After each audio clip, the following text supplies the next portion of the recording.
As the Buddha said, everywhere we go with craving as our companion. We think it's our friend,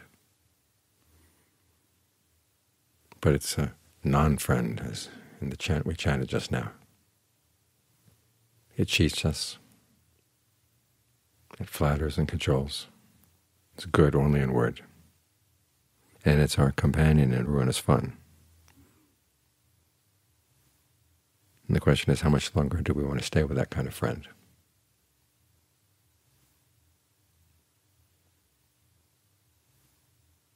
The Buddha offers himself as an alternative friend, an admirable friend, a person of conviction, generosity, virtue, discernment. That's the kind of friend we want to develop outside, and that's the kind of friend we want to develop inside too, so that we can be our own best friend.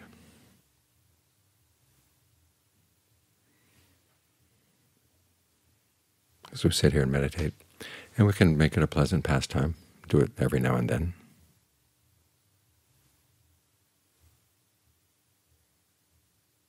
Or we can be more serious about it, realizing it's not just a relaxation technique or a quiet way to spend an hour. It's a way to understand what's going on deep down inside the mind, and why the mind is so often fooled by its cravings. After all, we all want happiness, and yet craving gets us to do a lot of things that are going to make us suffer. Why are we so bamboozled?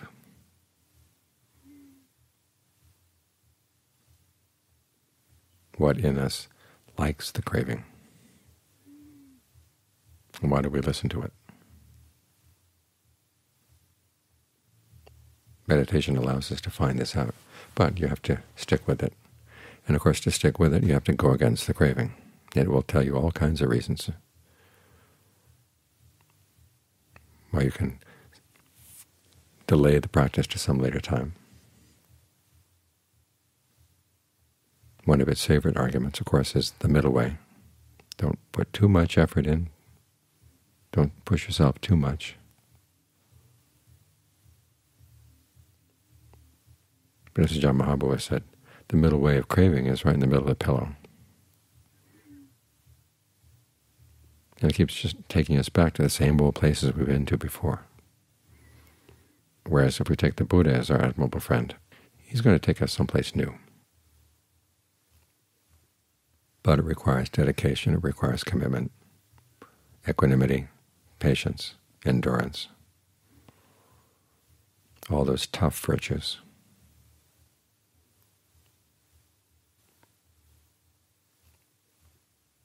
And so we have to find some way to generate desire inside, so the tough virtues don't seem quite so tough and so forbidding.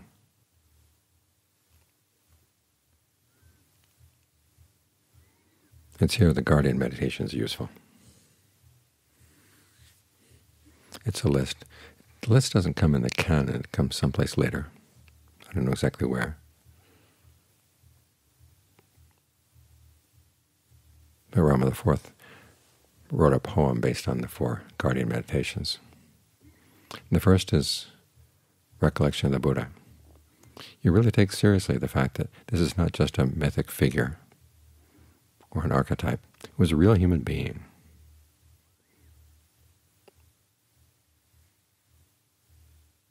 Who decided that he wasn't going to be satisfied until he could find something deathless.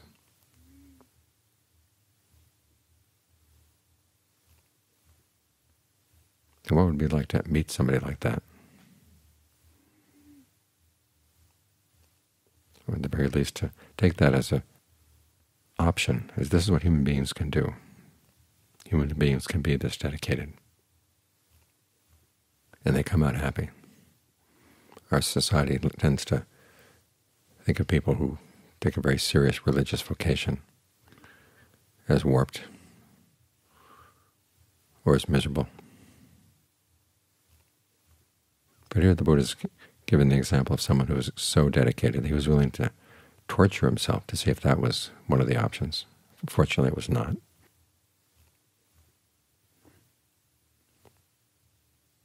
And you can imagine, how would he keep himself going?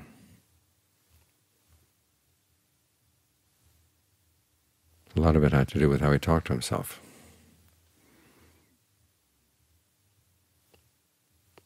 How he kept the goal in mind.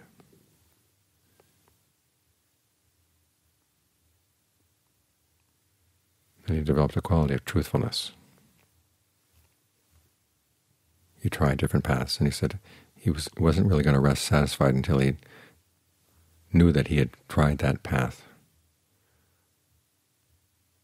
in a genuine way. So he could say yes or no, that it really did or really did not lead to the goal. So he offered himself up as an experimental subject.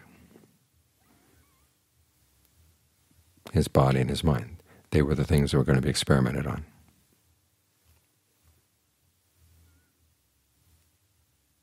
And he had to feel his way. We have the advantage of having his example. And so we should think about how fortunate we are that we have that example. And that it does say something about us, that this is a potential we have. We can be that true, we can be that dedicated. You say, well, I look at myself and it seems to be very far away. But if you dedicate yourself to the next step and the next step and the next step in the path, you find that you will change as a person. The person you are right now is not the same person who's going to be finding awakening. You will develop new qualities. And how you develop them? This is why the path is gradual. It takes a while to develop these qualities. And that's why the path requires endurance, that you stick with it. The Ajahns in Thailand found that Westerners were pretty lacking in two qualities, in endurance on the one hand and equanimity on the other. But these are qualities that we can train ourselves in.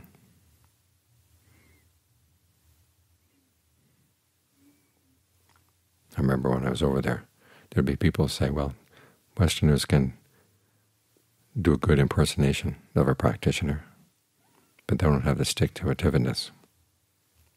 I took that as a challenge.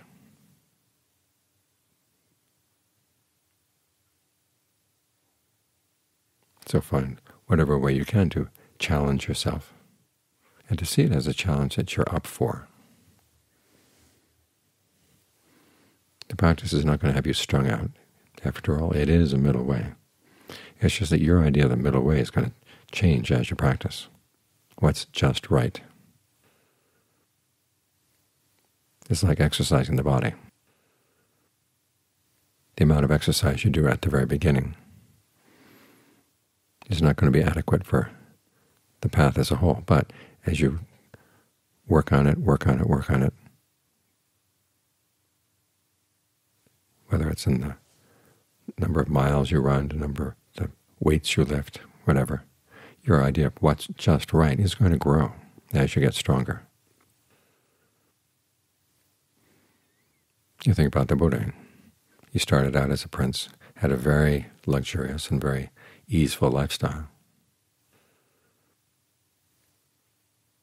Then he decided to go out and live in the wilderness, to live on alms. There's one version of his story. It's not in the canon. That's one of the later versions. It talks about how his reaction to his very first alms meal was disgust. He said, was I going to have to live off this?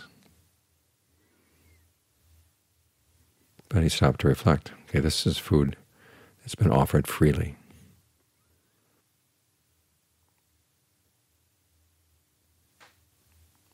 So learn to look at the food in a positive way. That food that's offered freely comes without strings attached. And there's nothing unskillful in the way it's obtained. And so bit by bit, he was able to get his mind around a totally different style of living. Until ultimately he was able to even torture himself, realize that that was not the way. And then he was able to give up the pride that went along with that self-torture. Because you think about it, what keeps a person going when you're giving things up, There's going to be a lot of pride.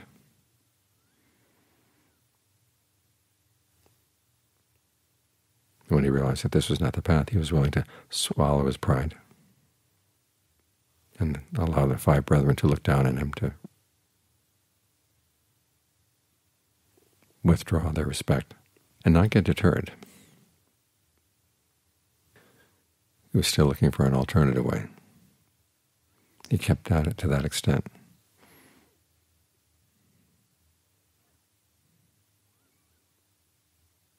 But the lesson he learned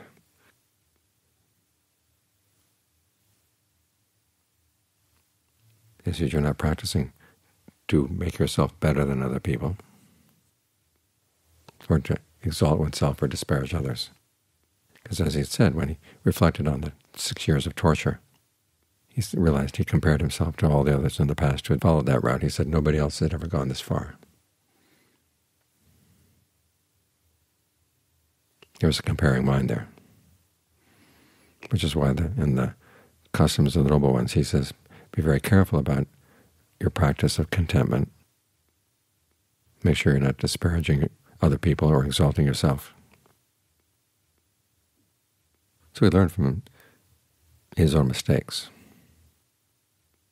That too should be part of our motivation. He was willing to recognize a mistake and learn from it. He didn't try to cover it up.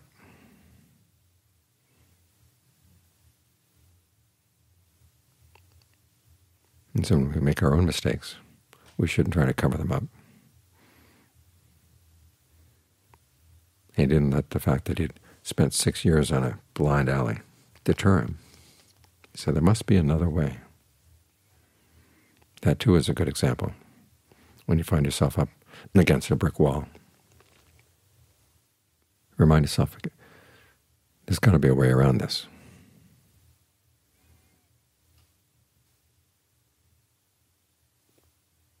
Years back when I was in Thailand, I was translating a Mahabua, and I translated his talk on how the radiant mind is unawareness or is ignorance. And just at that point we had a monk who came from another tradition. And we tend to have this pattern of Western monks came to the monastery, usually when they were about to disrobe. This was their last straw. Try out a place that they had never been to before.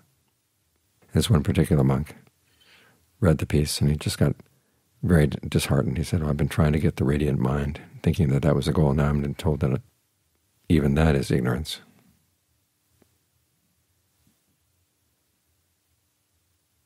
Well, that's the mind that gets defeated by saying, I've tried so hard, and still not there.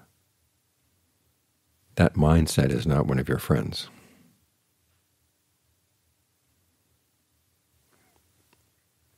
The friend who has compassion for us, as the chant says, the friend who is sympathetic to friends, who's the one who reminds you, okay, what's past is past, but there's still energy, there's still the possibility of something new. So when you come up against an impasse, remind yourself there is a way around this. If there were no way around this, then the Buddha wouldn't have gained awakening. We already have his example. We have the example of the Noble Sangha. There's got to be a way around it. And it may take time. This is where patience and endurance come in. Not that you just sit there and endure, but you watch.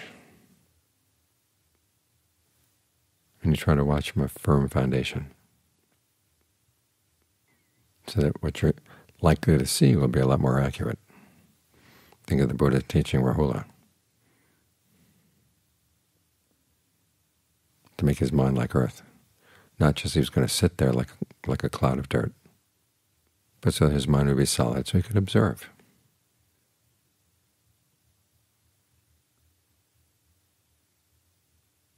That's when you do any scientific experiment. You want to make sure that the equipment is based on a solid table, and the solid table is based on a solid floor.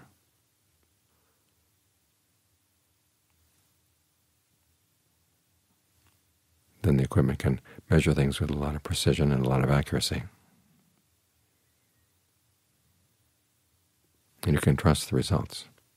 In the same way, if you want to learn things, you've got to try to make your mind as solid as possible.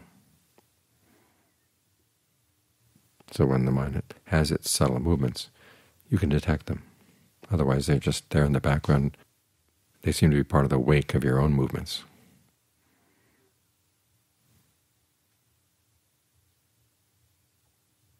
Or if everything in life seems to be unstable, you can't see anything at all. You're not sure which is moving, which is staying still, because everything seems to be fluid and uncertain. So you've got to make your mind certain, have something that's certain. And this is one of the things we admire in the Buddha. Call it the most solid person who ever lived. And as he kept saying, his qualities of ardency, resolution, heedfulness were not his alone. He would say he gained this level of jhana, he would gain this level of knowledge. He says, as happens in one who is ardent, heedful, and resolute. In other words, anybody who develops these qualities is going to see these things, which opens the way for everybody. That should be the big message of trying to recollect the Buddha, that he showed what's possible, what potentials we have as human beings. And John Lee made the comment one time that we human beings have lots of potentials within us that we don't take advantage of. Potentials in the body, in terms of the breath and the other elements, potentials in the mind, of the things that we can learn. We've got all these potentials, but what do we use them for? To make money, to get fame, to get status, to get pleasures, things that are just going to kind of wash away. Whereas there's the example of the Buddha, that it's possible to develop our potentials. So we can find something deathless inside, something that's outside of space and time.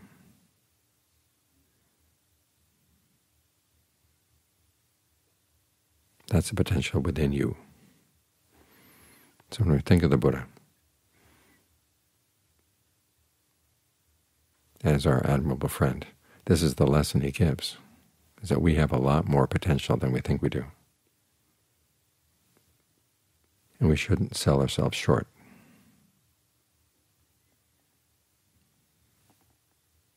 And the part of the mind that will take this seriously, that part of the mind is your friend.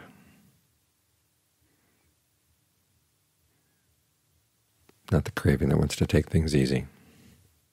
And of course the easy path is the one that leads to endless suffering. Whereas the path that the Buddha laid out, even though it's hard at times, it's not always hard. After all, major factor of the path, the central factor of the path, is right concentration, rapture, pleasure.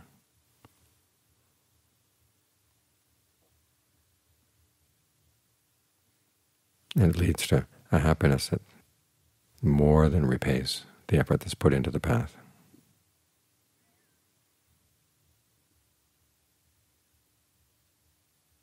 So when you think of the Buddha, make sure your thoughts then come back to your practice.